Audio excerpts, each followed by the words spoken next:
बिस्मिल्लाहिर्रहमानिर्रहीम। अस्सलाम वालेकुम वीवर्स, कैसे हैं आप सब। उम्मीद करती हूँ कि आप सब ठीक ठाक होंगे। आज की हमारी स्पेशल रेसिपी है रेस्टोरेंट स्टाइल वेज मैक्रोनी, जो कि सिर्फ 10 मिनट में बनकर तैयार हो जाती है और जायके में भी बहुत आला होती है। तो आएँ रेसिपी स्टार्ट करते हैं।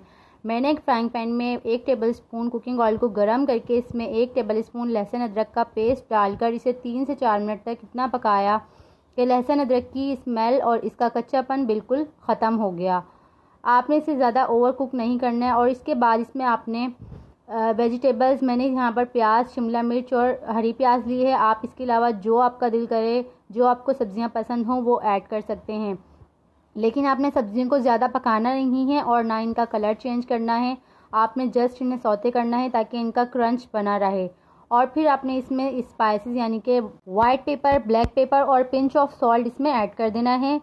और आपने इसमें नमक ज़्यादा ऐड नहीं करना है क्योंकि हम इसमें चिकन पाउडर ऐड करेंगे। चिकन पाउडर आपने सिर्फ हाफ सैशे लेना है, किसी भी आप ब्रांड का यूज़ कर सकते हैं। चिकन पाउडर में ऑलरेडी नमक ऐड होता है, तो आपने यहाँ पर नमक का ख़ास ख्याल रखना है कि ज़्यादा ना हो जाए। और फिर आपने इसमें 1 टेबल स्पून पानी ऐड कर देना है ताकि मसाले ना जल सकें। और इसे आपने थोड़ा सा पकाने के बाद इसमें चिली गार्लिक सॉस ऐड कर दें। चाहे तो आप यहाँ पर टमाटो केचप भी डाल सकते हैं, मगर मेरे पास अवेलेबल नहीं था तो मैंने सिर्फ चिली गार्लिक सॉस ऐड किया है। और फिर इसमें आपने 1 टीस्पून सोया सॉस ऐड कर देना है। चाहे तो हल्का सा सिरका भी आप इसमें ऐड कर सकते हैं, मगर मैंने सिरका स्किप कर दिया है क्योंकि मुझे ज़्यादा खटास नहीं चाहिए। और फिर आपने इसमें बॉयल्ड मैक्रोनी ऐड कर देने हैं, जो कि मैंने पहले से ही बॉईल करके रख लिए थे। जिस तरह से हम नॉर्मली मैक्रोनी को बॉईल करते हैं, उसी तरह से अपने मैक्रोनीस को बॉईल करके उसे पानी से ड्रेन कर लीजिएगा और उसमें हल्का सा ऑयल लगा दीजिएगा। और फिर इसे मैक्रोनी को मसाले में डालकर आपस में अच्छी तरह से मिक्स कर लें।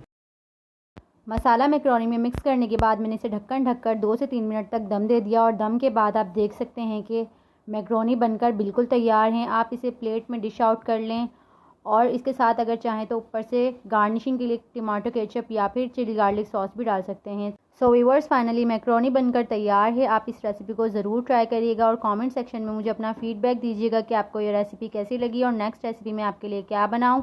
और इसी के साथ अगर आप मेरे चैनल पर नए हैं तो मेरी वीडियो को लाइक करना, मेरे चैनल को सब्सक्राइब करना और बेल आइकन दबाना ना भूलें। अगली वीडियो तक के लिए अल्लाह हाफिज़।